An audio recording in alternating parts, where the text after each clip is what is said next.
नमस्कार दोस्तों, मैं हूं धर्मराज डाबला और अभी हम राजस्थान यात्रा के अंतर्गत यहां कुंभलगढ़ के किले पर आए हुए हैं और इसके बारे में मैं आपको विस्तृत जानकारी बताऊंगा, तो आप इस वीडियो में ज़रूर बने रहिएगा।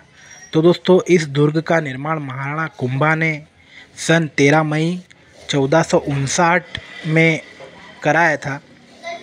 इस किले पर विजय प्राप्त करना दुष्कर कार्य था, क्योंकि इसके चारों ओर एक बड़ी दीवार बनी हुई थी, जो कि चीन की दीवार के बाद में विश्व की सबसे दूसरी बड़ी दीवार है। इस किले की दीवारें लगभग 36 किलोमीटर लंबी हैं और यह किला यूनेस्को की सूची में भी सम्मिलित है। दोस्तों, कुंभलगढ़ किले को मेवाड़ की आंखें भी कहा जाता है। यह दुर्ग कई घाटियों व पहाड़ियों को मिलाकर बना हुआ है, जिससे यह प्राकृतिक सुरक्षात्मक आधार पर इसको पार करना और यह अजय रहा है।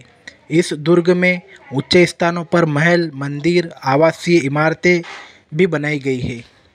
दोस्तों, समतल भूमि का उपयोग कृषि कार्यों के लिए किया गया है व ढलान वाले भागों का उपयोग जलाशयों के लिए कर इस दुर्ग को यथासंभव स्वावलंबी बनाया गया है। इस दुर्ग के भीतर एक और गढ़ है, जिसे कटारगढ़ भी कहा जाता है। दोस्तों, इस महल में प्रवेश करने के लिए 7 द्वार बनाए गए हैं और जो कि प्राचीरों से सुरक्षित है। इस गढ़ के शीर्ष भाग में बादल महल है व कुंभा महल सबसे ऊपर बनाया गया है। महाराणा प्रताप की जन्मस्थली कुंभलगढ़ एक तरह से मेवाड़ की संकटकालीन राजधानी भी रहा है। महाराणा कुंभा से लेकर महाराणा राज सिंह के समय तक मेवाड़ पर हुए आक्रमणों के समय राज परिवार इसी दुर्ग में रहा करता था। यहीं पर कुंवर पृथ्वीराज और राणा सांगा का बचपन बीता था। दोस्तों, महाराणा उदय सिंह को भी पन्ना धाई ने इसी दुर्ग में छिपाकर पालन पोषण किया था। हल्दीघाटी के युद्ध के बाद महाराणा प्रताप भी काफ़ी समय तक इसी दुर्ग में रहे थे। इस दुर्ग में बनने के बाद ही इस पर आक्रमण शुरू हो गए थे, लेकिन एक बार को छोड़कर यह दुर्ग प्राय अजय ही रहा है। लेकिन इस दुर्ग की कई दुखांत घटनाएं भी हैं, जिसे महाराणा कुंभा को कोई नहीं हरा सका है। वहीं शूरवीर महाराणा कुंभा इसी दुर्ग में अपने पुत्र उदा सिंह द्वारा राज्य पिपासा में मारे गए। कुल दुर्ग ऐतिहासिक विरासत की शान है और शूरवीरों की तीर्थ स्थली भी इसे कहा गया है।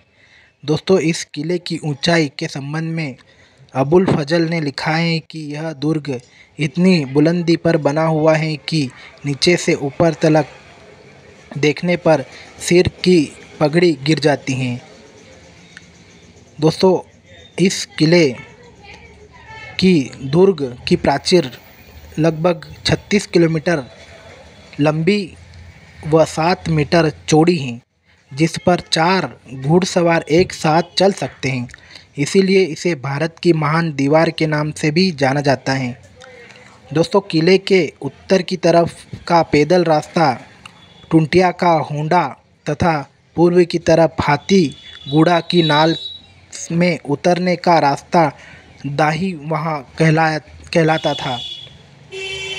दोस्तों, किले के पश्चिम की तरफ का एक रास्ता हीराबारी कहलाता है, जिससे थोड़ी ही दूर पर किले की तलहटी में महाराणा रायमल के कुंवर पृथ्वीराज की छतरी बनी हुई है।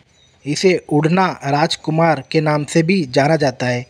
पृथ्वीराज स्मारक पर लगे लेख में पृथ्वीराज के घोड़े का नाम साहण दिया गया था। दोस्तों, किले में घुसने के लिए आरेठ पोल, हल्ला पोल, हनुमान पोल तथा विजय पोल आदि दरवाजे आते हैं। कुंभलगढ़ के किले के भीतर एक लघु दुर्ग कटारगढ़ भी स्थित है, जिसमें जाली रानी का मिलिया महल भी प्रमुख है। इस दुर्ग